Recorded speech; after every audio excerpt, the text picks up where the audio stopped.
Good evening. This is Rudy Giuliani, and we are coming to you tonight from Manchester, New Hampshire. And of course, we're reporting on, as you see in the background, on Rome, Italy, as well as, of course, the rest of the world, because all the eyes of the world for the last, since at least about noon today, have been turned toward Rome. To first of all discuss the passing of the Pope, which, although much anticipated a few weeks ago, at least seemed like it had gone into a more quiescent period. And then yesterday, he actually appeared for a part of the Easter celebration. He didn't say the Mass. That was said by other cardinals. But he did show up in the Pope mobile and drove around and looked. Yes, he did look rather ill. There's no question about that. But in any event, it was a bit of a surprise after that it was announced today that he died. The announcement was around noon, if I recall correctly, it was around noontime, maybe a little after noon, our time. And since then, all of the ceremonies have taken place that do take place when that happens. His determination of his death is made official by the Camerlengo, the Chamberlain. Everything is removed from his quarters. If there were many things in his quarters, after all, he was in the hospital for some time and had never returned for quite a while. And then once they're all removed, he is taken out, and the room is sealed with a wax seal that's put on. So no one will go in there until the next pope is selected.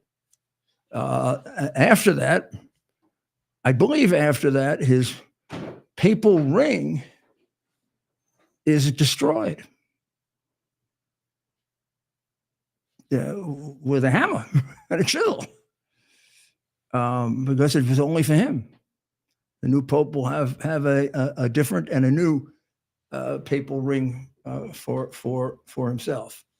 And now the ceremonies are being organized, first of all, for his funeral mass, his lying in state, which of course will happen in St. Peter's, and then the mass of his burial. And he's going to be buried at a site outside of, that he's selected, outside of the Vatican, which is interesting and a little different. And then about 12 days from now, the College of Cardinals will meet in the consistory, probably already. I think it would have been unseemly if they had started before the Pope died, I hope, even though they were pretty sure he was going to die about 3 weeks ago. The Sistine Chapel is subdivided, and the inner sanctum of the Sistine Chapel is transformed from what it looks like when you see it, with the paintings on the wall, into a chapel in which each of the 100+ cardinals who will decide this has a almost like a choir stall on the side, where the vote will take place. And that'll be beyond. If you've been to the Sistine Chapel, you know that you walk in and it is divided. I'm not sure if it's in half or slightly less than half. It's divided by a big gate that you can see through. And one part of the gate is really for the public, and the other part of the gate is for the religious ceremonies. So the College of Cardinals will meet in the inner part of that gate. And that's where the stalls are being built now for each of the cardinals. Each of them will have a stall. and a desk, and from there they'll vote. And the voting takes place in writing, with each one of them going up and placing it in a chalice, and then it's being hand counted. No electronic voting, as far as I know. There won't be any issues about crooked voting machines. And as soon as a candidate receives a 2/3 vote, that candidate becomes the Pontiff, the successor of St. Peter, and the representative of Jesus Christ on earth. And then it is in due course announced to the public. And at some point thereafter, there is, of course, a solemn mass and ceremony in which they placed a crown on his head of the head of the Holy Roman Catholic Church. I believe, but I could be wrong, and please correct me if I am. We'll over the course of the next couple of days, we'll have experts on with us who know a bit more about it than I do. But I believe he wears the crown just that one time when he's I don't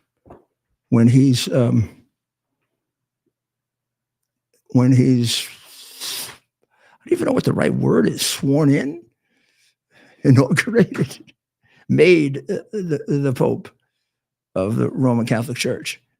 I do believe he will wear it in the casket as well, but that we'll see that rather shortly. And then the question is, of course, who will replace him? And the possibilities of that are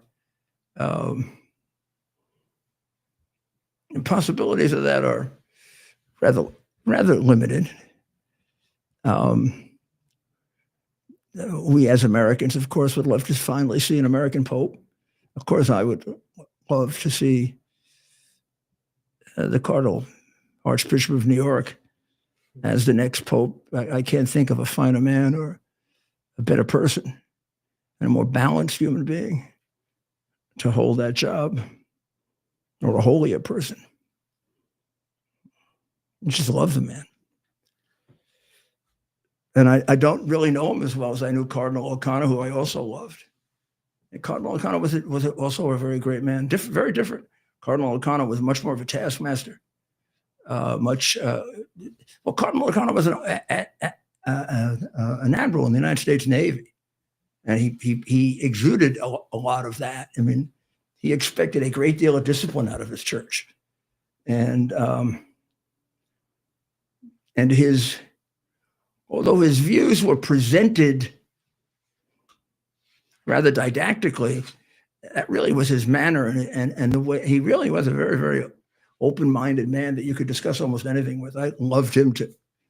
But we'll come back to this and talk a bit more about the life of the Pope, who's now gone to heaven. Hey, if he doesn't go to heaven, forget it. Right? We might as well give up, Ted. Right. If the Pope doesn't make it into heaven, at least the modern popes. I mean, some of the old popes maybe not, but the modern one. If the modern Pope doesn't make it into heaven, I mean, I didn't agree with this Pope, but I sure as heck wouldn't hold up his going to heaven.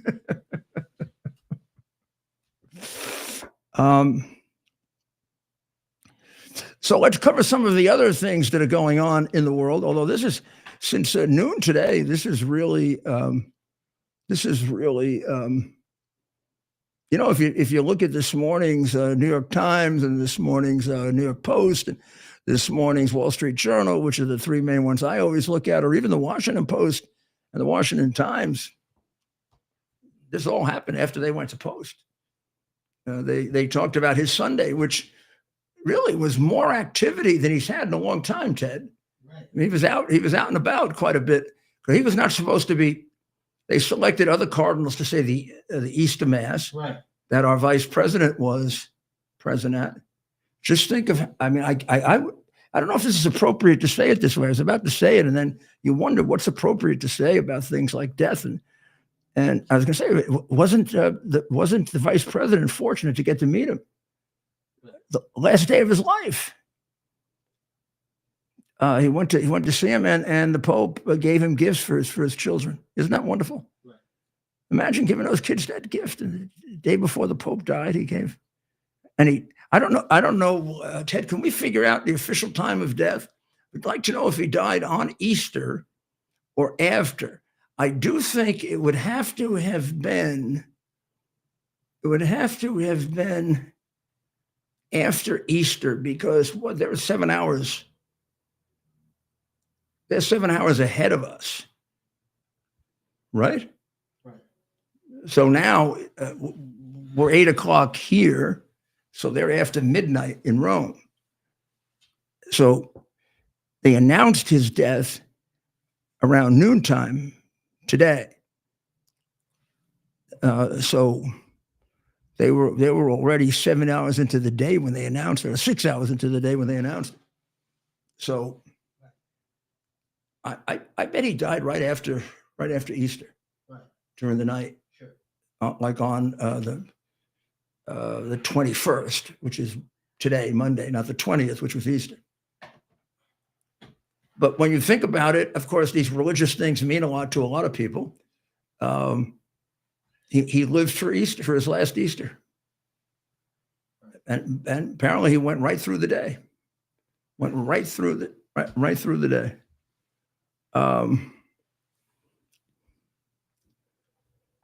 That's about what it looks like behind us now. That's about what it looks like at St. Peter's now, because it's nighttime.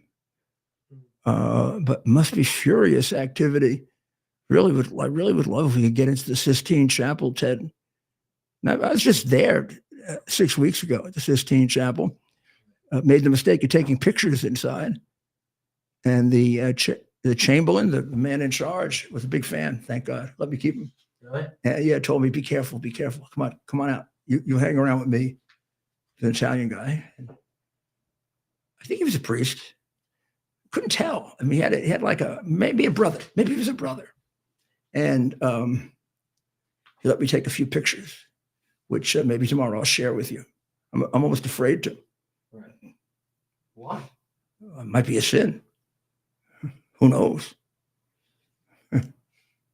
I did get to look, of course, at God putting the finger down for Adam. And Adam, you have to be amazed at the brilliance of Michelangelo, right? Doing that on his back. But the expression on Adam's face, so he's about to become alive within a second, because the fingers are this far apart, right? Here's the finger of God, and here's the finger of Adam, and they're about to touch. And you can feel it. You feel it. You see it. He doesn't look alive. He doesn't look dead. And he looks exactly the way he should look, anticipation of being alive. And of course, having been a sculptor, these are all very muscular figures, God and Adam. Looks like Adam could have done very, very well in this new kind of boxing. Right. A big guy. But he's like waiting there. There's like on his face, we'll show a picture of it later. On his face, there's an anticipation. And I will tell you two facts, both of which are true. I am not a great connoisseur, or I love art, but I don't know.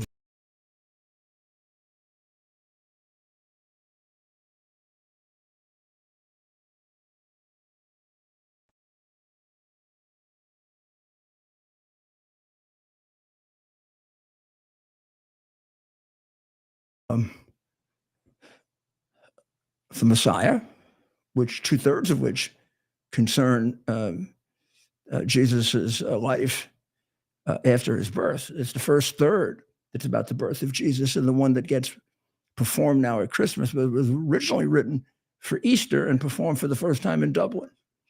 The Messiah, the second part and the third part are much more associated with this season, including now after Easter in Jesus' mission after he rose from the dead. But of course, the great work are the two passions of John and Matthew. And if you can figure out which is better, you're better than I am, because I listen to both and they're very different. And I love them both. They're just the most awesome pieces of music ever written by any human being ever. Of course, I would say that about 30 other things. So, but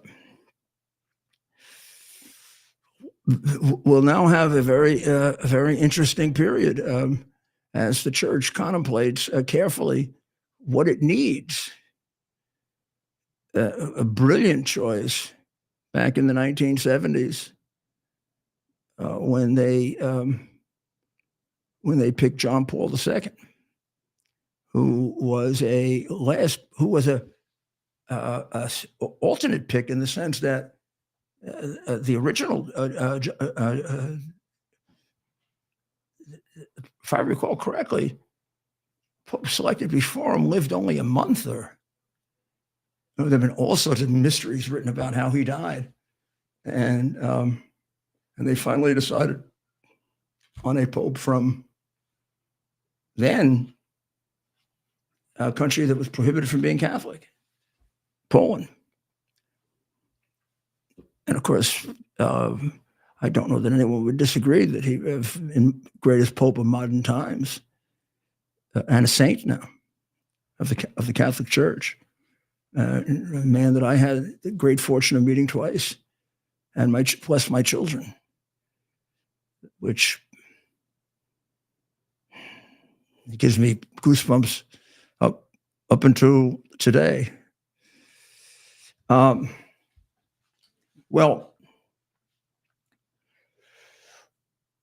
you know, it's amazing how these universities are. They're going to be tough. I mean, they're going to be tough to bring around to being American again and being loyal to the United States. And they really are filled with communist and Marxist haters of America. And they derive a certain of their false intellectuality from being ridiculously silly critics. You know, if you're a great patriot, you must be somewhat stupid. Even if that's actually the result of a fairly objective reading of history. But everything has to be turned into some horrible things about America. So if you look at what's going on now, the Trump administration is withdrawing money from colleges that are violating the laws. For example, a college participating in anti-Semitism shouldn't be entitled to federal money, and they do. Vicious anti-Semitism. Certainly, Columbia, Cornell has invited now an entertainer named Kalani to perform on May 7th. Okay.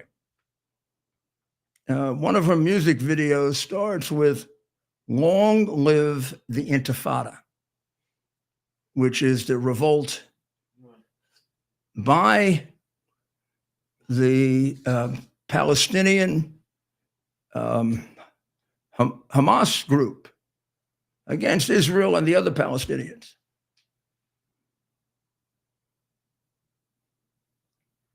She also shared a map in one of her performances of that whole area, eliminating Israel as a country.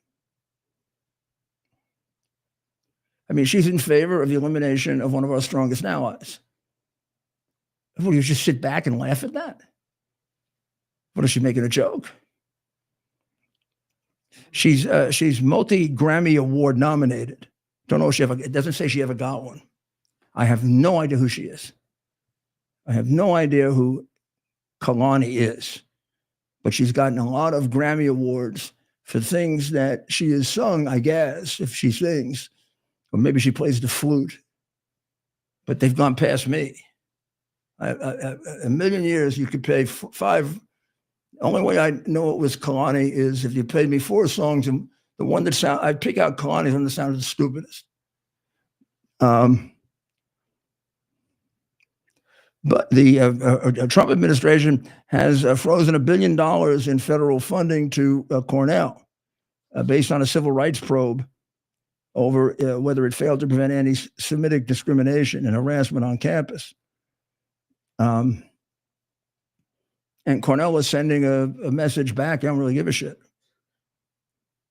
The watchdog group Stop Anti-Semitism says Kalani supports the terrorist regime of Hamas under the guise of resistance. Next to You music video begins with the phrase, "Long live the Intifada," appearing across the screen and featuring dances and kiffas waving Palestinian flags. The group noted Kalani refused to condemn Hamas for the massacre of Israeli citizens. Instead, Kalani directly called for the destruction of Israel and the destruction of its people. We otherwise call that murder, right? She also shared a map on Instagram that eliminates Israel and uttered rants as Zionists are all evil. Well, I guess I'm evil because I'm a Zionist. And Zionists are the scum of the earth. I guess I'm the scum of the earth. And they should go to hell. Well, I think you got a better chance of that, sweetheart, than I do. It's F Israel. Obviously, very wide vocabulary, too, by this extraordinarily disgusting person. It's F Zionism.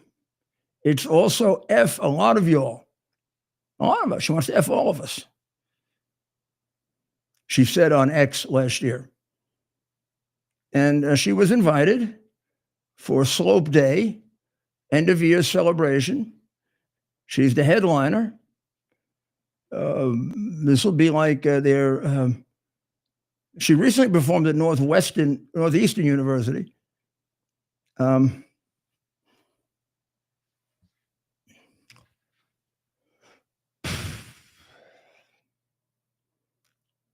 do these universities do this? Why would you have a disgusting bigot like this? F Israel, F Zionism, F a lot of you all. Long live the Intifada.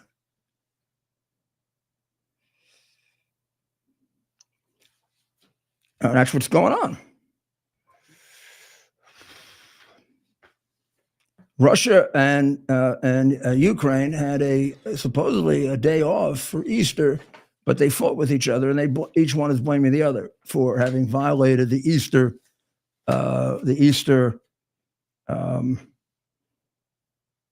peace, the Easter truce. It was, as I recall, it was suggested by Putin, who attended Easter service at Moscow's Cathedral of Christ the Savior, led by Patriarch Kirill. At the beginning of the service, when Putin walked in, he took the patriarch out of his back pocket, and then he let him walk up.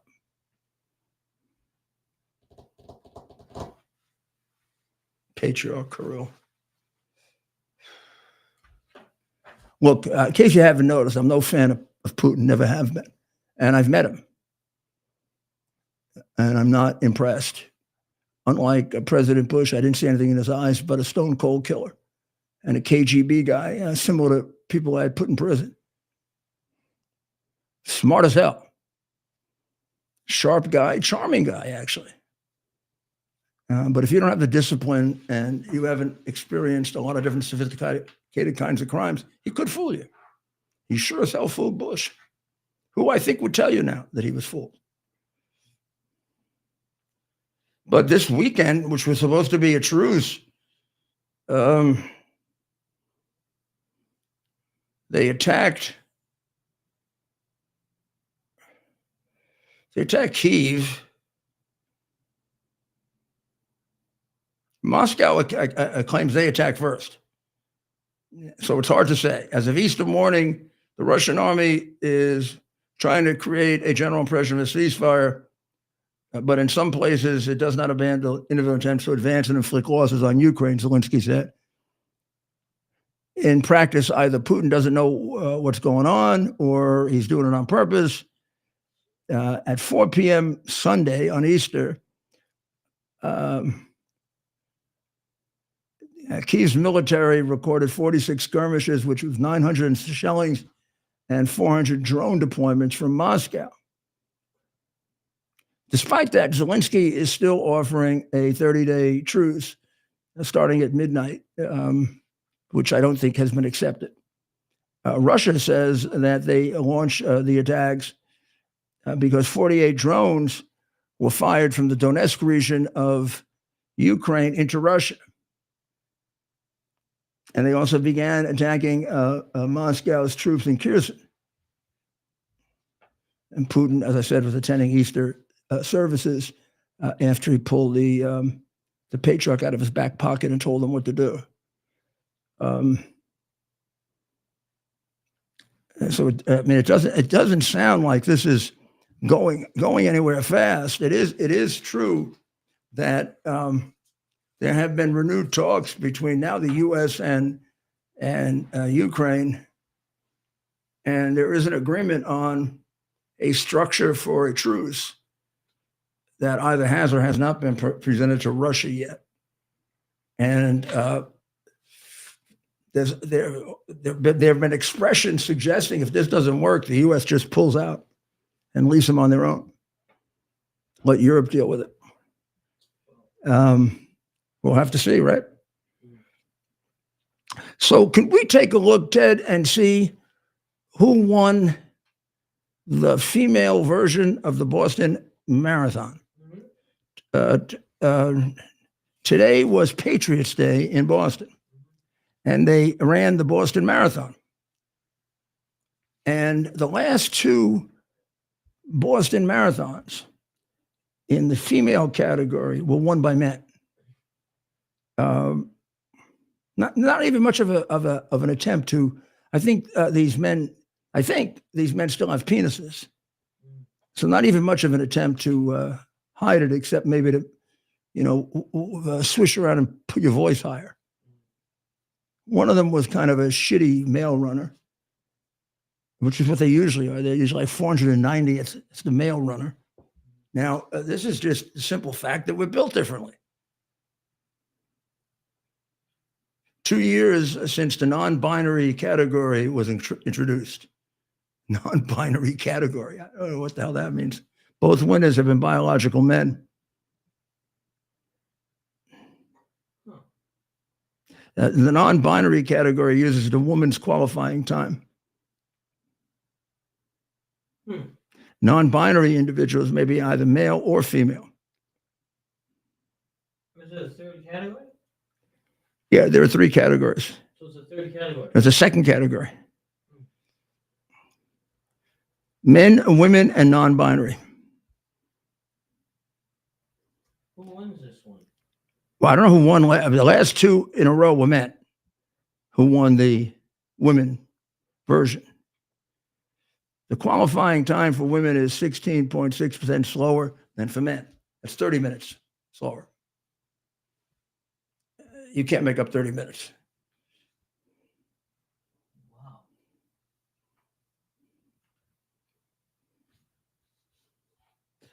Ria Susing, who was born Robert Chen Yu Young, is a man. He's a long-time runner. He's competed in races in the female category more than 338 times, despite the fact that he's a man, since 2009. And he's won 140 times. In each of these races, he's displaced women.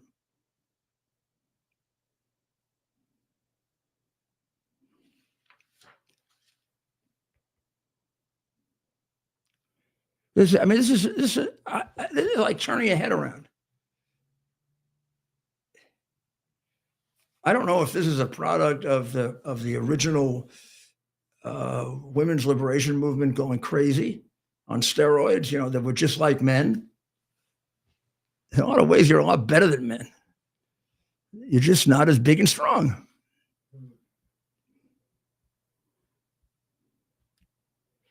The British Supreme Court, it says in this article, and we'll have to look this up, by Jennifer Say,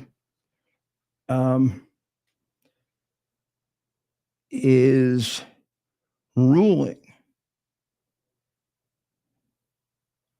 It says is ruling, and that transgender women are not, in fact, legally women. Now, I don't know what that means. Britain's Supreme Court is ruling. You've either ruled or you haven't ruled. Mm-hmm. But that would be an important ruling. Mm-hmm. Yeah, I agree.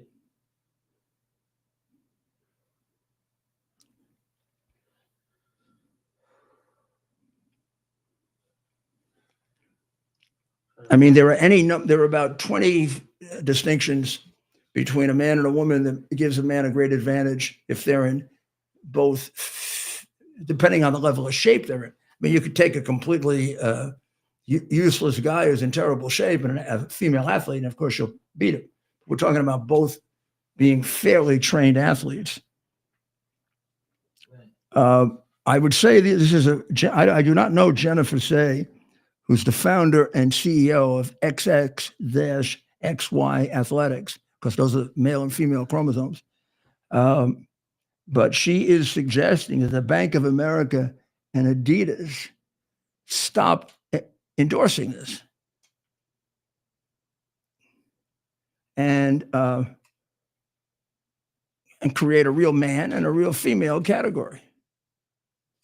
And until then, people should boycott the Boston Marathon, and in particular, Bank of America and Adidas. Mm-hmm. I like that. That's crazy. That's crazy, man.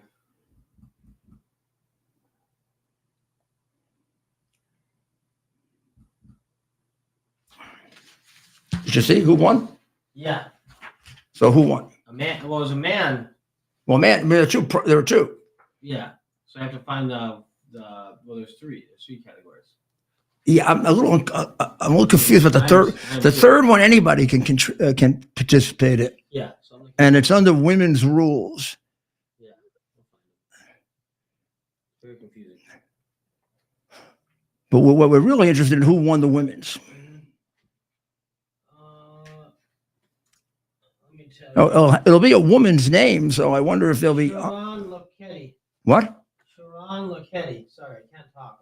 This is the woman's. Sharon Lochetti pulls away to win the Boston. Sharon? Mm-hmm. Sounds like a woman's name. Sharon. Wait a second. Sharon. Sharon. Yeah. Lochetti. Lokedi. Is she a male, a female? Female. Any males running it? I don't think so. I'll look though. Sorry, I'm losing my voice. So that's the women's? Yeah. Women one was Sharon Lochetti. Did any men participate? I don't think so. But there are three categories, remember. I'm talking about the woman category. Yeah, now we have the third category, which confuses me a bit, but that's for both men and women. Sorry, I really can't talk.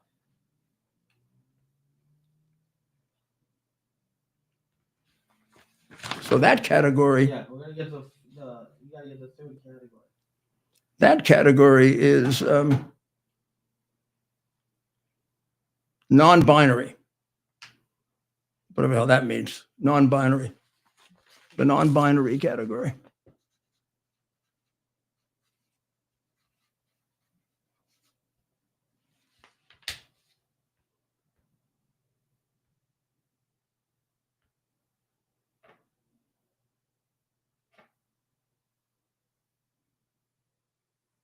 I think it's the non-binary that allows males to compete with females. Mm-hmm.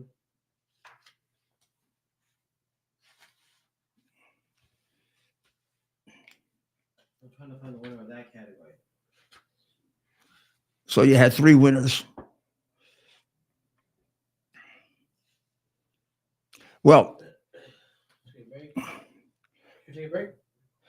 we should take a short break, and we'll be right back. And we will talk, as long as we're up in Boston, we'll talk about Harvard that is beginning to become. Remember, we thought Columbia was the worst. Yeah, we got Harvard may be beating them out. We'll see. I mean, they could be the most disgusting university in America. They are usually top of the list for violating the rights of Jewish people and Christians, and That's right. and I don't think they teach anything anymore. Been a long time since they taught anything. We'll be right back. U.S. Army Major Scott Smiley paid a high price serving our nation. Scott was leading his platoon in Iraq when a blast sent shrapnel through his eyes, leaving him blind and temporarily paralyzed. Scott would become the first blind active duty military officer before medically retiring years later. Thanks to friends like you, the Tunnel to Towers Foundation gave Scott and his family a mortgage-free, specially adapted smart home. Show your support for America's heroes now. Donate $11 a month to Tunnel to Towers at. Are you ready for some action? I'm ready for action. Get the Elite TV plan only through the portal. 218 channels, and it's only $69.95 a month, Wow. including your free portal. That's cheaper than everyone else. Your favorite sports, movies, news, Wow. even daytime dramas. We're talking about ESPN, OAN, Newsmax, Wow. channels you can't get anymore in certain areas. Compared to the competition, this is a way better deal. Endless selection. Not to mention all the free music channels. There's over 700 premium and classic movies all ready to go. Wow. Plus, they got catch-up TV that allows you to go back and watch what you've missed or want to watch again. Cut your cable in half and get twice as much for free. Way more channels for half the cost. After the first year, the subscription then drops to $57.95 monthly, Wow. where you change or upgrade anytime. Go to QUXNow.com and get yours today. Use promo code RUDY. Act fast. Here we are, pretty much at the beginning of the process here at this pristine, I call it a laboratory. It's not like a factory, it's like a hospital. This is the beginning of the process for roasting. Deep grain, very good quality. Most people don't use this quality. We deal with small farmers because they like to know who we're dealing with. They give us the highest quality, all organic, non-GMO. You should know all Arabica beans, no Robusto, all Arabica. They're gonna go into the roaster and it'll get roasted for about 20 minutes or so.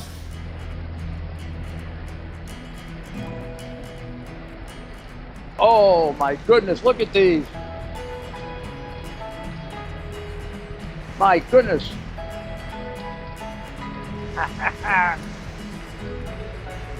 You're going to want to specially order these.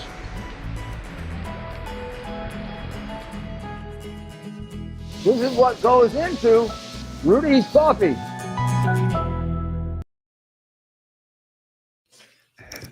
This is Rudy Giuliani back, and we're thinking about Harvard University. Ted suggested we should go. We're not that far. We're about an hour less, maybe, and take a look around like we did last year when we made our assessment that Columbia was worse. We might have to do a different assessment for this year. But Harvard is now, fighting the administration straight out. And the Trump administration has warned Harvard to stop using race as a criterion for its admission, hiring, and promotion, and which it believes it can prove they did, and also to ban the use of masks in the post-COVID era, because it is creating a disproportionate number of demonstrators who are becoming violent. And according to Harvard, it's trashing their First Amendment rights. And the federal government has so far now taken its $2.2 billion grant from Harvard. Now, look, Harvard is as prejudiced as a university as you're going to find in the country. It's always top of the list whenever they assess the most prejudiced, the most, I don't even think they teach anymore. And its degree, I mean, I don't know why anybody would send their kid to one of these schools, Harvard, Cornell. I mean, they're learning they're learning political theater. They're not learning anything that's well. In any event, the 2.2 billion has been pulled from them, and now. Today, Victor Davis Hanson has a great suggestion. And he talks about a truly great school, probably now one of the most popular in America, Hillsdale College, which has a $1 billion endowment as compared to the $50 billion of Harvard. And Hillsdale College, in order not to be pushed around by the federal government, takes nothing from the federal government. Nothing. As a matter of principle, it gave up all federal funding to be free of Washington's octopus tentacles. Now think about this. Harvard has a $50.2 billion endowment. And for $2.2 billion, it's willing to sell its soul. Are they shits? Are they phony shits or aren't they? Why don't they just say no to the $2.2 billion and then go off and do whatever the hell you want? Why do you got to take my money in order to harm Jewish people?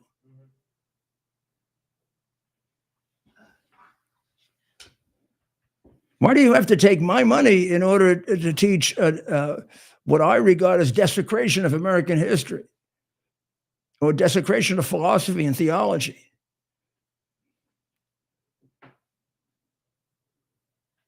I mean, you've been a shitty university for years, and you graduate arrogant putzes, and you teach gobbledygook, garbage. So what do you care about the 2.2 billion? Why don't you just give it up? Look, little Hillsdale College gives it up and it only has 1 billion. You got 52. And Hillsdale College is 10 times the school you are. It actually teaches you something other than prejudice. So Robert Kennedy is taking on the battle that almost prevented him from becoming the secretary because of his very very strong views on autism, and the fact that there are modern environmental causes to the increase in autism. Now let's look at the increase let's look at the present. 1 in every 31 American children now has autism. 1 in 31. This is based on 8 years old when you can diagnose it. And the severity of it, varies, but 26% have it severe enough that they cannot live independently. So that would be, there are a lot of people with, I'm not even sure it is autism, but it's all put under that label, have what I would regard as marginal autism. They actually might be quite high functioning, and they still have autism. But then there are a lot that aren't, and then there's 26% that not functional.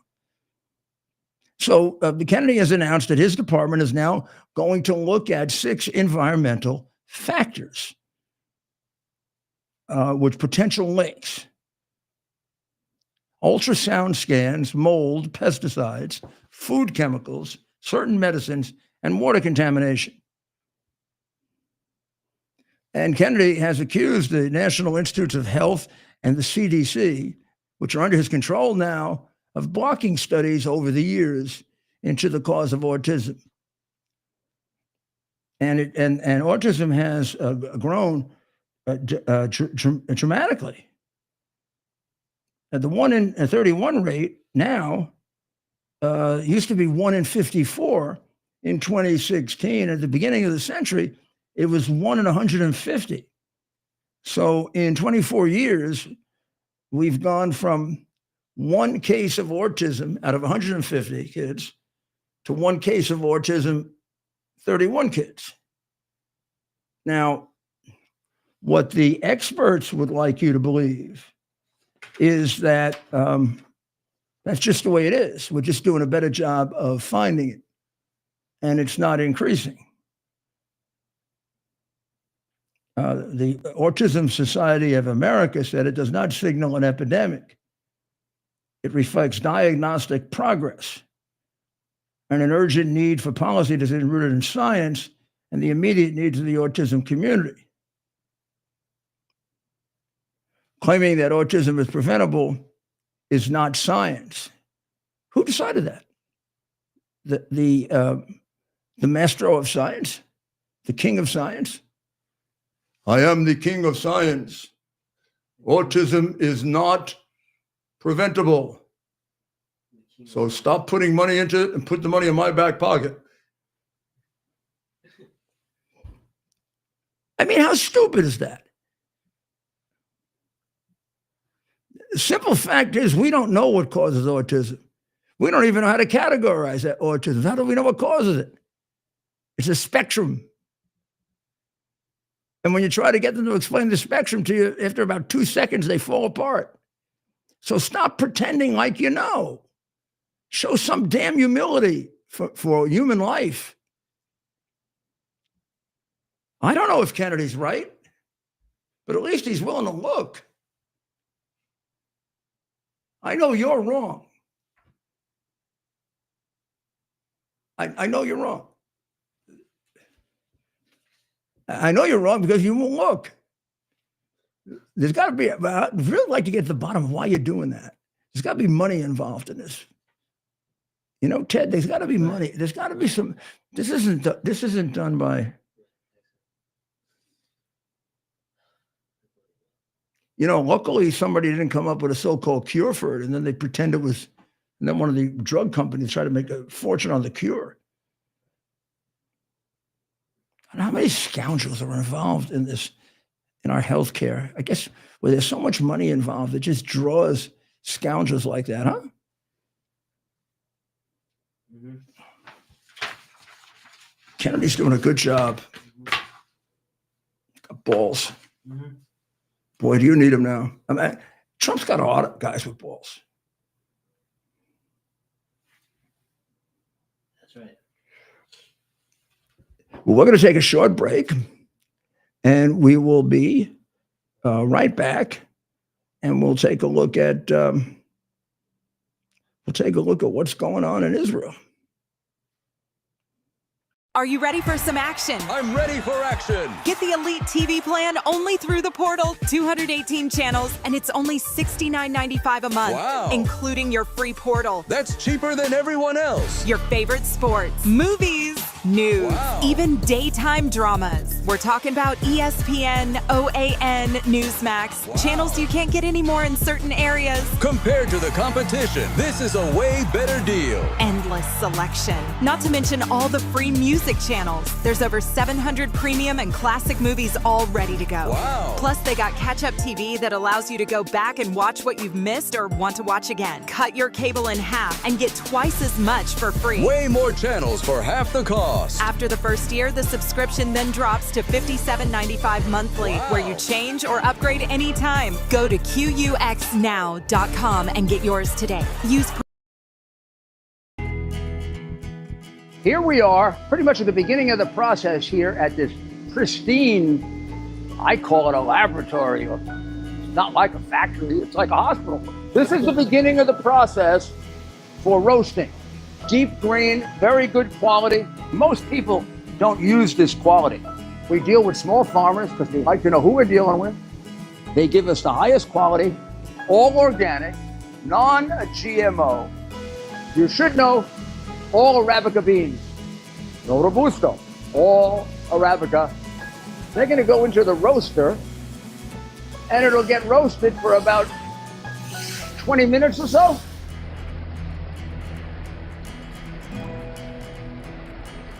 Oh my goodness, look at these.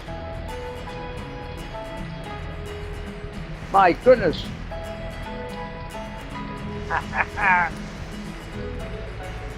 You're going to want to specially order these.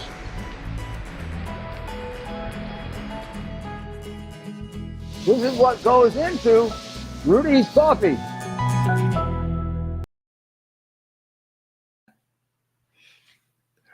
This is Rudy Giuliani back with you on America's Mayor Live. America's Mayor Live. The fastest hour on the internet. There's one last living Israeli American hostage. Maybe. Adi Alexander. I'm sorry, Edon Alexander. Adi is the parent, and Adi is urging that Trump resume talks with Hamas to free the son and the 58 other hostages. Now, I mean, that's been tried and that hasn't worked. It's also sounds like there's a possibility that he died in an airstrike. He says, Hamas says that he's been missing since the airstrike. Now, that could also just be conveniently trying to blame it on the Israelis.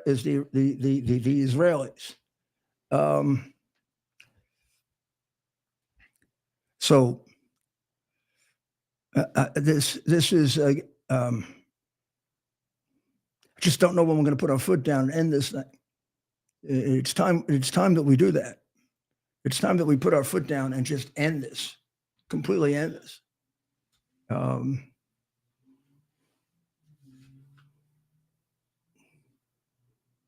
think that Israel should go into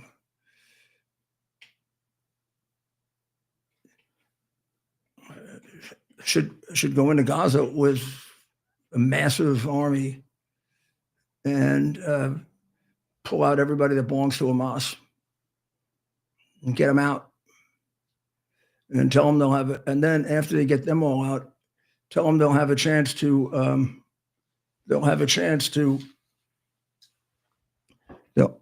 whatever remains, they'll have a chance to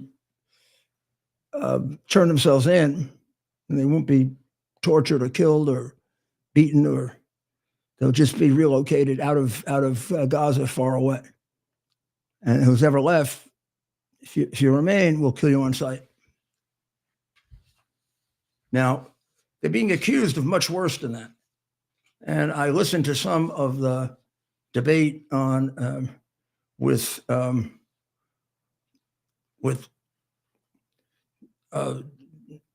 people that are basically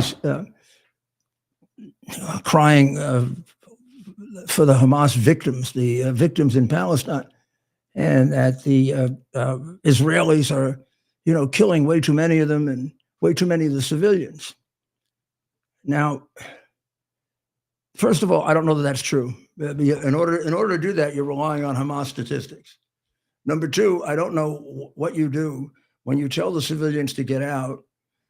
You delay attacks, and then they lay the civilians on top of themselves to protect themselves, which they do as a deliberate tactic. I haven't actually seen a major war situation or read about a major war situation where one army has gone out of the way to prevent killing a certain group of people, which is what the Israelis have done with with the young people and with the non-aligned people of Palestine, of Gaza. Lately, some have now come out to protest, but there are not many of them really. When you take the polls, somewhere around 80 to 90% support what Hamas was doing. That's a lot of percentage. There's no reason to believe there's a big body of support for being peaceful with Israel in either Gaza or in the West Bank. It's just a total fiction, totally ridiculous. And when I listened to the debate on Rogan, it seemed like they're living in an alternate universe. Right. And that it's terrible how many of these young Palestinians have been killed. And I mean, all they did is come in and kill 1,200 Jews, and now look how many have been killed. And first of all, 1,200 was just the latest. They've been attacking Israel for 25 years, 40 years. I mean, I've more than once I've gone to Israel for suicide, their bombings.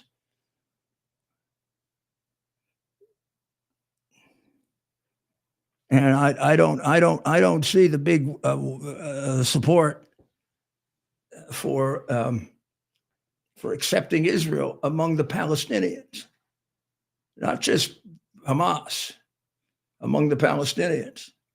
Their desire deep in their heart is to destroy the state of Israel. And that somebody had to deal with it at some point. And I think the Israelis have dealt with it in about as humane a way as you possibly can.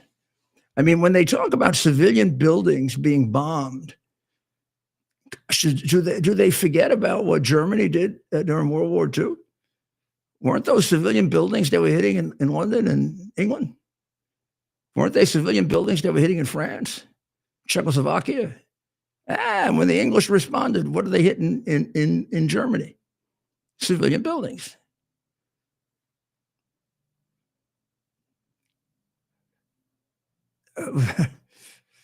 And the reality is that Hamas is not an unwanted group in Gaza.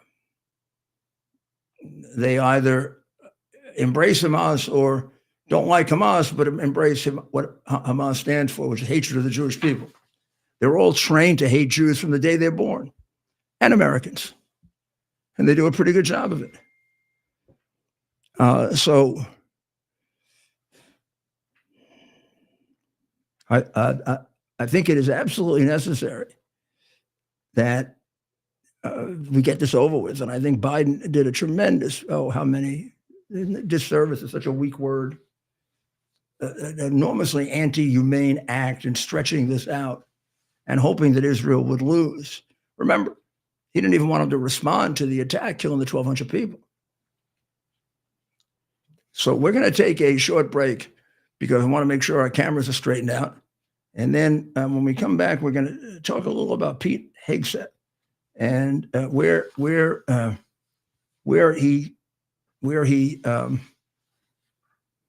stands and what they're trying to do to him, because this is brutal. But I guess we had to expect it. It was brutal the first time too. Well, we'll be right back. Chad. U.S. Army Major Scott Smiley paid a high price serving our nation. Scott was leading his platoon in Iraq when a blast sent shrapnel through his eyes, leaving him blind and temporarily paralyzed. Scott would become the first blind active duty military officer before medically retiring years later. Thanks to friends like you, the Tunnel to Towers Foundation gave Scott and his family a mortgage-free, specially adapted smart home. Show your support for America's heroes now. Donate $11 a month to Tunnel to Towers. Here we are, pretty much at the beginning of the process here at this pristine, I call it a laboratory. It's not like a factory, it's like a hospital. This is the beginning of the process for roasting. Deep grain, very good quality. Most people don't use this quality. We deal with small farmers because we like to know who we're dealing with.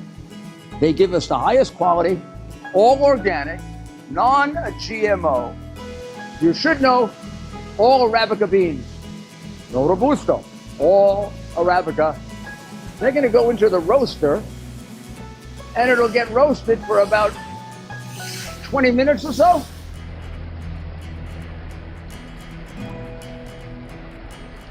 Oh my goodness, look at these. My goodness.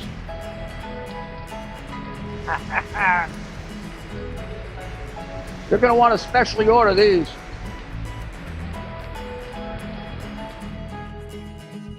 This is what goes into Rudy's coffee. This is Rudy Giuliani back with you again. And we were talking about Pete Hegseth, and they're now going after Pete because he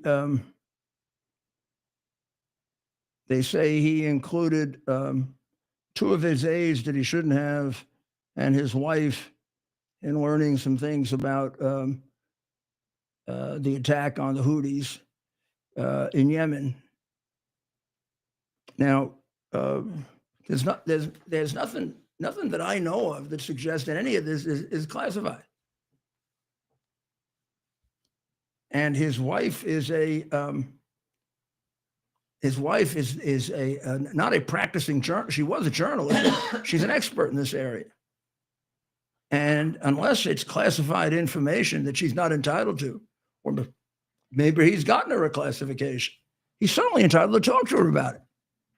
And I have no idea why his two aides have been now summarily thrown out.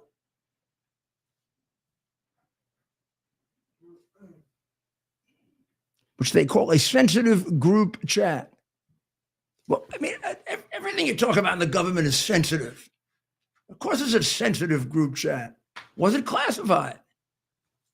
And then what level of classification? I mean, some levels of classification involve, treason, and some levels of classification are bullshit. and the penalties are accordingly.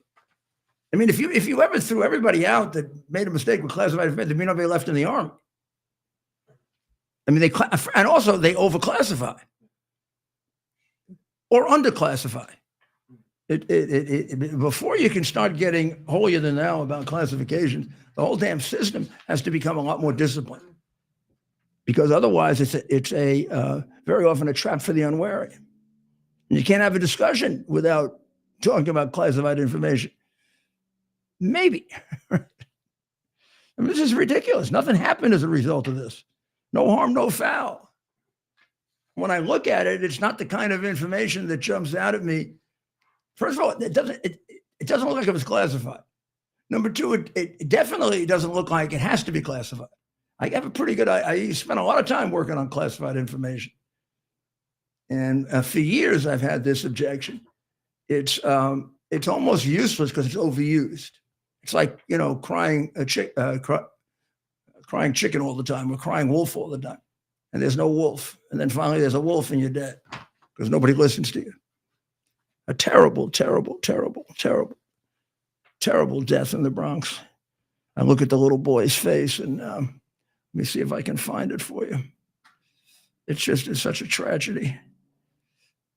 Look at that little boy. Is there any way they can see it up there, Ted, or I can show it through here? Yeah, move it up. This is a terrible thing. What? This is terrible.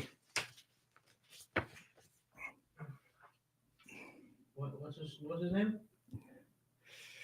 Lisa Cotton, 38, and her 8-year-old son, Nazir Millian, had been dead for 2 weeks before relatives found them. And then the toddler. The toddler survived by feeding herself with chocolate. Her brother, her mother, died of starvation. And for 2 weeks, New York City's Administration for Children's Services never got in to see them. I started the Administration for Children's Services, and with the help of Howard Wilson, and Nick Scappetto was the first commissioner, and it was a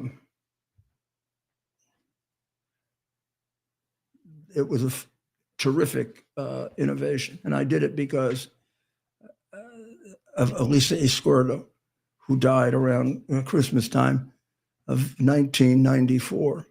And I said, this is not going to happen again. And I went and I got the chief of my criminal division from the U.S. Attorney's Office, who was the chief inspector in New York, and ran the Department of Investigation. And I asked him if he would. I said, this is absurd. We take care of welfare as part of the welfare agency, and we take care of children all the way under all those billions of dollars in welfare that being stolen. It's a little teeny agency, and we steal money from it all the time. And then kids die like crazy. So Howard said, you're damn right. He looked at it and he said, I'm against establishing new agencies. We all are. You need an agency that just concentrates on children. Administration for Children's Services. We found a very fine building right near Bellevue. I convinced a man way overqualified for the job. Brilliant man, a great man, Nick Scappetto, had been an assistant U.S. attorney, had been one of the chief leaders of the Knapp Commission, had prosecuted and turned around the police department in New York, was my boss and close friend, a great lawyer, had already been a deputy mayor, as well as head of the Department of Investigation. And he volunteered for it.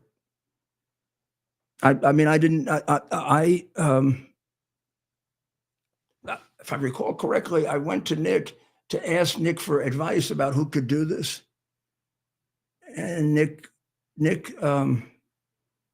was brought up in foster homes, he and his brother. And I knew the story, and it had become a great man. And he said, what about if I do it, Rudy? I said, you got to be kidding me. Howard and I were elated, and he did a great job with it. I can't tell you how many lives he saved. I mean, the only credit I take for it is I made the selection. He did all the work. And to see this happen to this, I mean, Nick has to be, let's say a little prayer to him. You got to straighten this out, Adams. This is bigger than Republican. This is about kids. This is about kids. Well, the little baby, I guess, is still surviving, but we got an 8-year-old dead. We got a 38-year-old dead. We have them locked up in there for 2 weeks and they don't get in. The cops went there on Tuesday and didn't get in. People had reported a stench and the cops didn't pick up the stench. The toddler survived by feeding herself with chocolate. The mother was a serious problem. The mother had a pending case against her for child neglect. She was arrested in 2021 for child abandonment.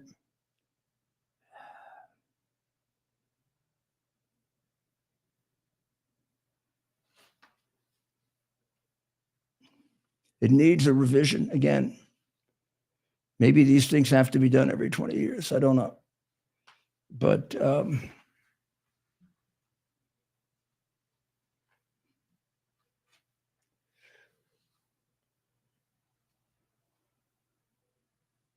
this shouldn't happen. Do you know how it breaks my heart to see what happens in New York City after I fixed a lot of this? Please, I'm not bragging. I really am not. I didn't just fix it. I just knew a lot of people. And I knew a lot of good people. Who would have known Nick Scoppetta? I mean, Nick did it. Nick turned it around. Now, I selected him. I did have the guts to turn anything around I had to save lives and to save kids and to save black people. I cared so much more about black people than the black politicians. It was ridiculous. I used to go nuts when they would call me a racist. I'm doing this because I love these people. I don't want to see them get killed like this. I mean, Charlie Rangel doesn't give a shit. He'd been there, fat little bastard, had been there for so long and walked out with 27 million. How the hell do you think he did that? Off the backs of his people. I mean, it was hard. I know. I probably didn't deal with the congressional delegation as well as I should because I couldn't stand them. I thought they were a bunch of bloodsuckers.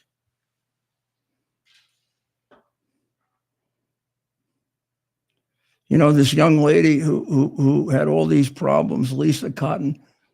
I don't know if I can get that thing up, but I want to show you what a pretty girl she was. That's the mommy right there. Right there. What a pretty girl. But you know, behind that is so many problems. And I don't know, you don't know if you had a good system for working with them as we did, as we developed, as Nick developed. When I say we, as Nick developed it, Howard and I were so proud of him.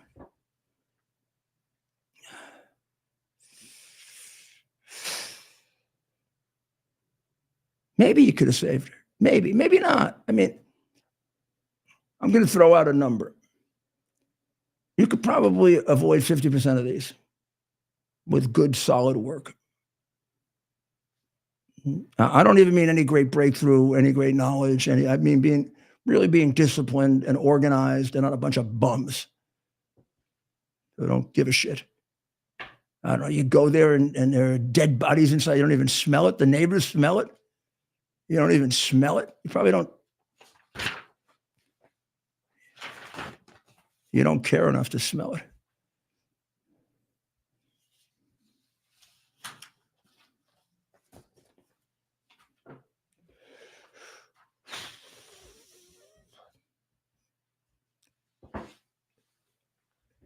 Jamie Raskin, Congressman Jamie Raskin, is one massive disloyal piece of shit.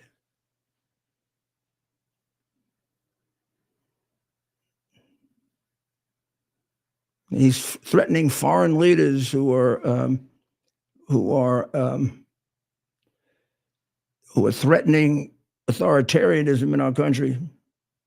He wants to cut aid to El Salvador because they're helping us with the 10 to 15 million people that came into this country illegally that he supported. They should be sitting in jail. I mean, sometime we'll go into that bum. When I testified, and they've destroyed my testimony, I made a total jackass out of that nitwit. I don't think I'm allowed to tell you about it, but it wasn't even hard. I think I could do it half asleep. Little turd.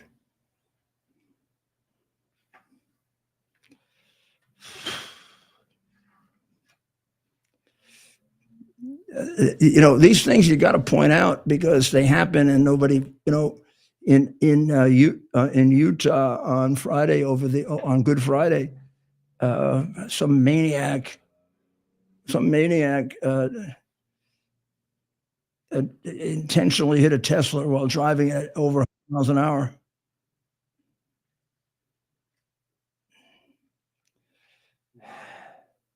He was driving 150, 120 miles an hour.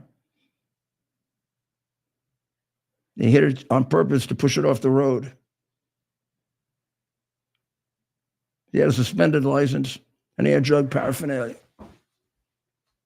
It is Utah. He may go to jail. If it was in New York, they just, you know, let him out quickly so we could do it again. How about this? I mean, You know, the four boroughs of New York, absent Staten Island, the justice system there is a complete mass of corruption. The judges are appointed by the county leaders. The county leaders appoint Democrats, and the Democrats do what they want. And they have phony elections like Engamoron, who has been elected 3 times without an opponent. I mean, it's one political ass licker after another on the bench. And when the county leader wants something, like Keith Wright, whose father was probably one of the worst judges in the history of New York, he gets what he wants. It's a disgusting, awful system, and it's been that way most of the time since about 1840. I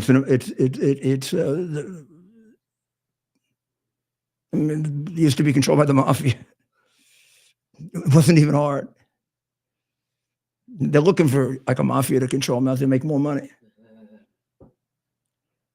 Do you know that they closed down the courthouse and they left 2 jurors in a room for hours and hours and hours?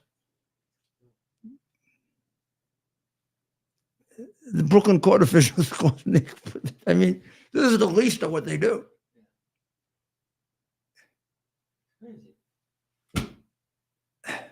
But half the people that should go to jail are walking the streets beating the shit out of you. Yeah, right.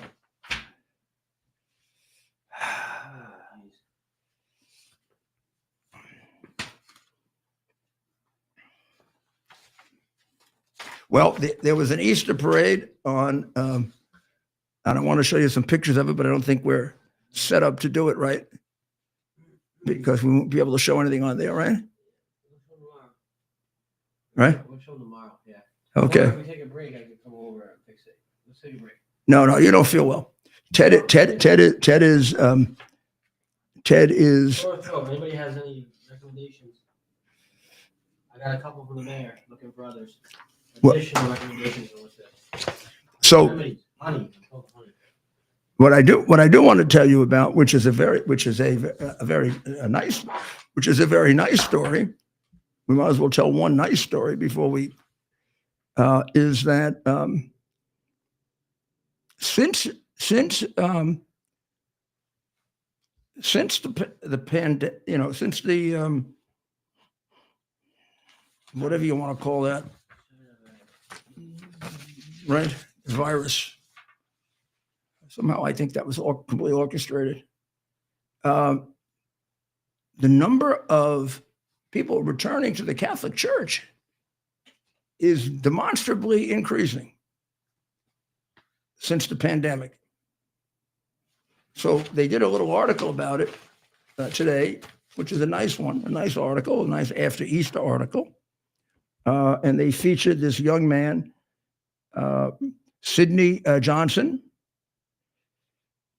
And he is 30 years old. He converted to Catholicism on the Upper West Side of Manhattan. And he says, I'm going to quote Mr. Johnson. Maybe we'll try to get him on. The church really communicates a degree of reverence that I didn't find in the more liberal, laissez-faire approach of non-denominational churches. He was confirmed in December at the Church of Notre Dame in Morningside Heights. According to the National Catholic Register, there's been, depending on where in America, Catholic dioceses have had 30 to 70% more converts than the year before or the years before. There's been a marked increase in converts and people, what we call fallen Catholics returning to the church. 30 to 70%. The Diocese of Fort Worth, Texas, experienced a 72% jump in converts between 23 and 24. 72%. And they cited the pandemic, the internet, and all of its bad influence, and a distaste for lax Protestant alternatives, which are more like social clubs than religions. growing up in our Orange County, this is a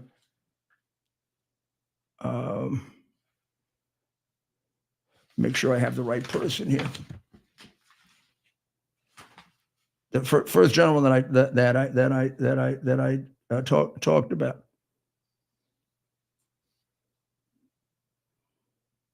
30 to 70% in converts from diocese to diocese, and Fort Worth was 72%. Mr. Johnson, who we mentioned earlier, I felt much more like a cultural experience outside of the Catholic Church than something that was really rooted in history with a deep theological basis.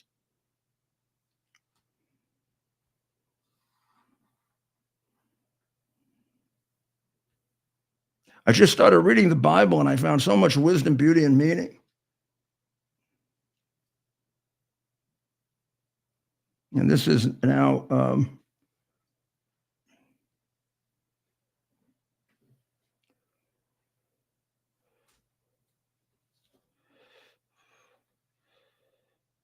the Reverend Raymond Maria Lagrange of the Church of St. Vincent Ferrer on Lexington Avenue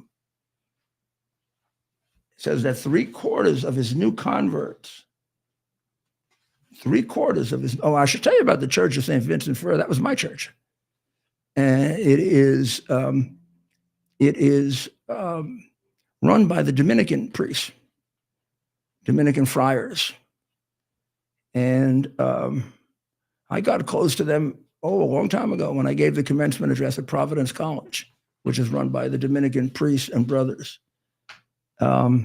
It's a beautiful church, St. Vincent Ferrer. It's on Lexington Avenue and 66th Street, 65th. And then it has a beautiful rectory. Used to have something like 101 friars for the address or something. They changed it now, but the priests are wonderful there. They're just wonderful. But Father Reverend Raymond Maria Lagrange, he confirmed that 3/4 of his new converts are in their 20s or early 30s. And a lot of it came with during and after COVID. And the parish has grown substantially since then. And I saw some of that. I've moved out of there now, but I saw some of that. I saw that. It used to amaze me to see how it was growing and how many young people were there. I've been going there for a number of years on and off. And all of a sudden, big boom. And now I guess it's increased even more. I'll have to go back and take a good look.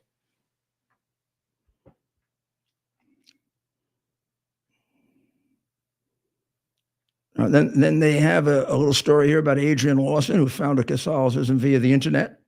She was raised non-denominationally. She considered herself an atheist.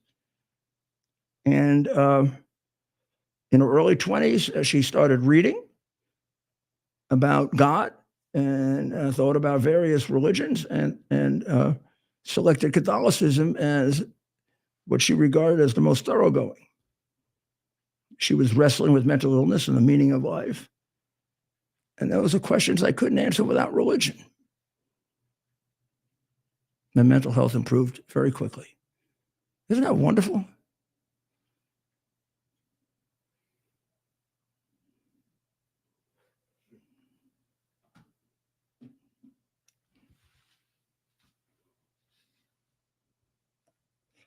And so the estimate is that there's been about a 50% increase.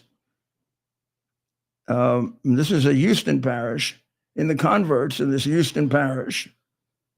In Austin, Texas, there's been another big increase, including this young woman who was interviewed, Maureen Minamaya, who was of the Shinto faith.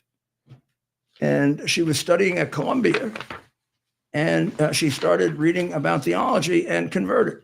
There are a lot of very, very good stories like this. And it's a wonderful thing to see that we're going through a period of religious growth and within a And I will say, being a Catholic, I hope you don't misunderstand this, but a very demanding religion, not a religion, a religion that you have to adapt yourself to rather than it'll adapt itself to you because it stands for something.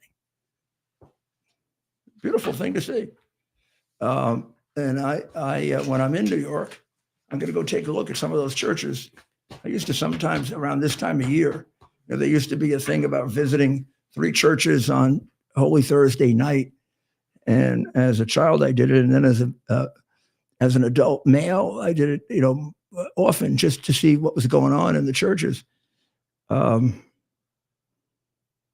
be good to take a look at some of these churches and see how they are doing. I went to Easter Mass in New Hampshire, and it was full, and it was the 11 o'clock Mass, and it seemed like it was the enthusiasm level was quite high. I remember the church in the 50s and the 60s, the Catholic Church, when it was standing room only. Maybe they're on their way back to that. I mean, people need God. We need God. And even if you don't believe in God, if most people in society believed in God, we'd have a much better world. Now, I do, and that's not an excuse. I believe completely, 100%. I mean, of course, like anyone, belief in God requires some degree of doubt. That's why it's belief, it's faith. It's not science. It comes close to science. It's almost scientific by process of elimination. In that, give me another explanation that's better. You're going to tell me the Big Bang Theory? Who banged? Somebody had a bang. Maybe that was God.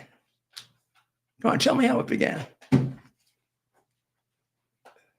Bang!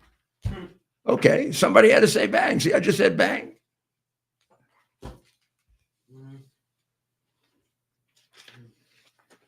So, somewhere here in Florida, they don't tell us exactly where because I could scare a lot of my friends with this. I got a lot of friends that are scared of animals. I don't know why. I'm not. I remember once I hit a ball near the water here in Florida, and I'm walking up to go hit my ball, and I wasn't paying attention. And all of a sudden, I see my good friend Bo Wagner behind me. He's got his gun out. What the hell has he got his gun out for? He said, "Don't you see that alligator?" He said, "That guy comes any closer, I'm going to blow him away." I said, "Come on, we can just go around him." Or I don't know why these things never got to me. Someday I'll probably just get eaten up by an alligator. Well, these 2 alligators ended up, and I wish I could show you the pictures. Let me see. Maybe I can show you from the paper if I have it in the paper here. Here. I don't know. It's hard to see on this one, but look. Look at this one. You can see I don't know if you can see it, but there's the alligators like standing up. He's got his nose up against the door, and the little alligator's behind him. Can you imagine seeing that guy at your door? That's somewhere in Florida.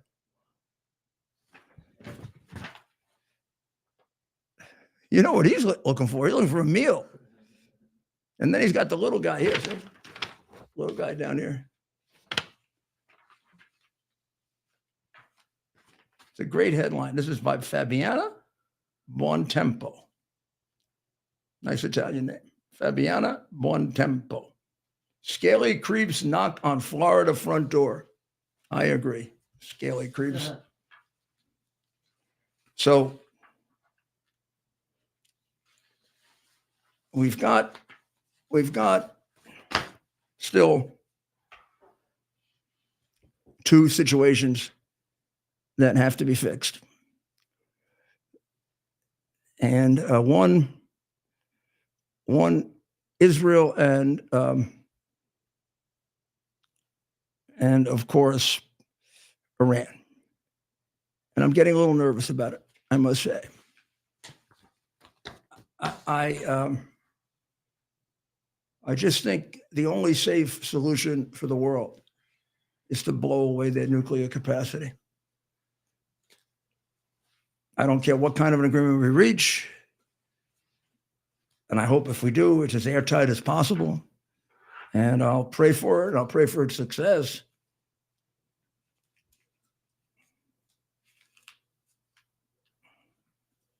But knowing the vagaries of politics and what could be done after I left office, I would not leave office with an Iran 3 months or 4 months or 5 months away from being a nuclear power. I blow their damn nuclear capacity to smithereens. And if they wanted the peaceful use of nuclear power, I'd say, screw you. You're going to have to do it the old-fashioned way. You're not to be trusted. Sorry. You scared the world too much with your nuclear crap. You're not going to have it. And I kicked the Ayatollah out before I left office because somebody else might not. We've had them around long enough. And we've played pussyfoot with them long enough. And we went after a lot of other countries, like Iraq and even Gaddafi. These people are 10 times worse. 10 times worse. You may put them down for a little while and they'll sit out Trump, but they'll be hoping that we get foolish enough to elect one of those communists who also seem to like them. I mean, the communist part I get. Biden's sell out to Red China. Obama's sell out to Marxism. Hillary. What the hell were they in love with Iran for? I get it with Obama because I think Obama was just a real hater of America. As his wife said, his election was the first good thing that happened in America. I think they really believe that. I think they hate this country, and I think he's I don't know that he's a religious Muslim. I think he's a political Muslim. The other guy is just a total crook, Biden, and therefore got a whole administration where people just acted for themselves. When the president does that, they all act for themselves. Trump only has a certain amount of time to fix it.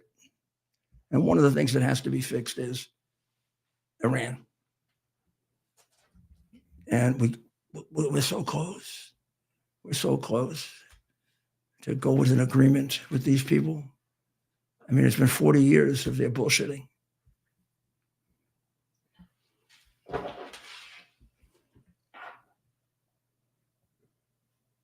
Let's see. Let's see what happens. It's still not over yet. Well, we'll be back tomorrow.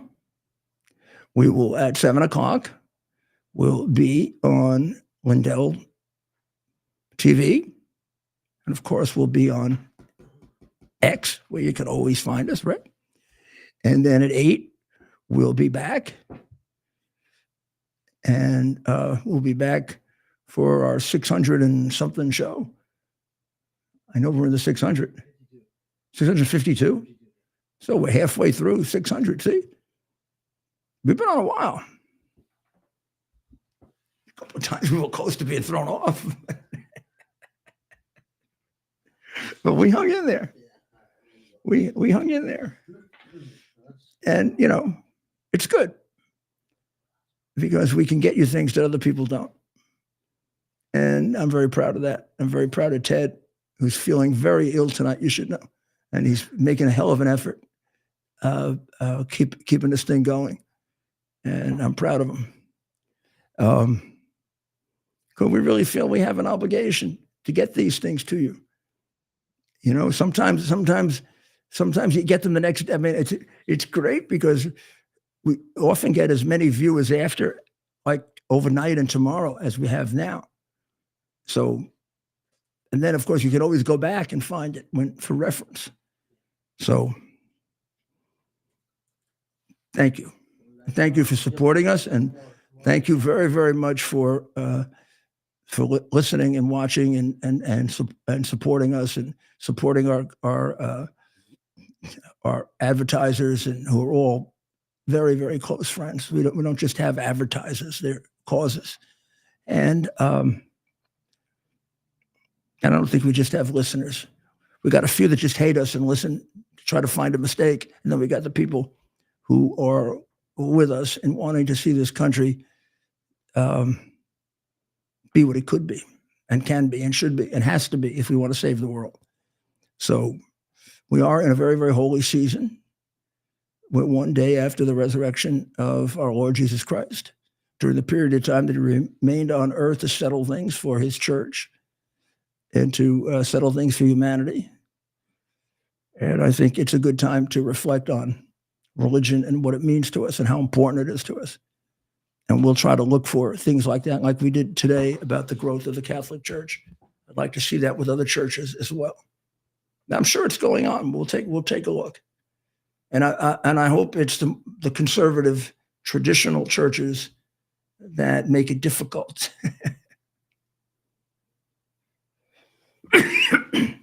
Because when it's difficult, your feeling of satisfaction is so much greater. But we can discuss that tomorrow. And I hope you all have a wonderful evening.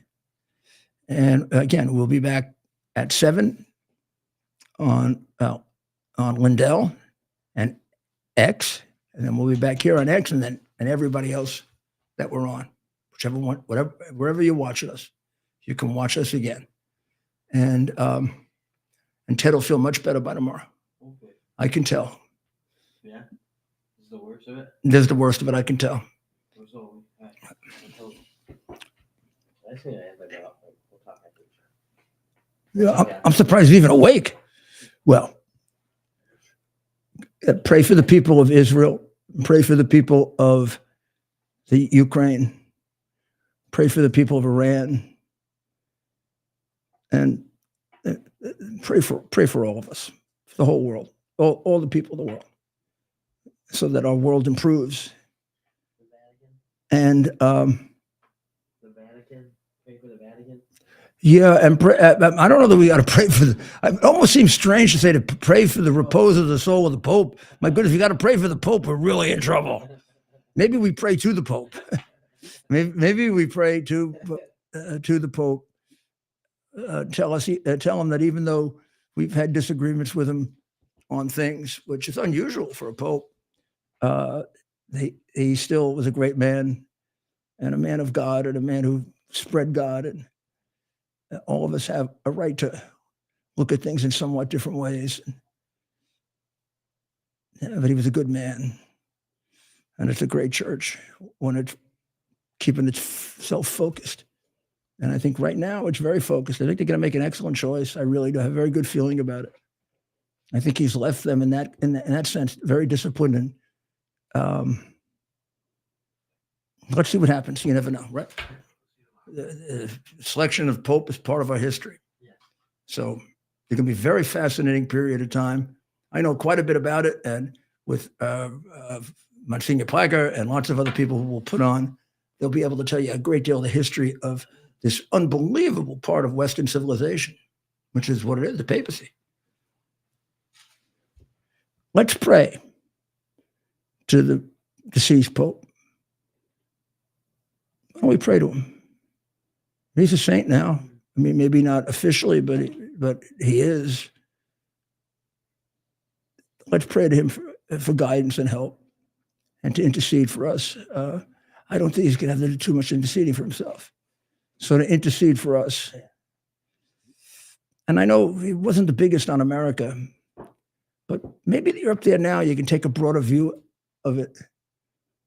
Maybe that liberation theology thing really was shitty, huh? And maybe we're a lot better people than you think here in America.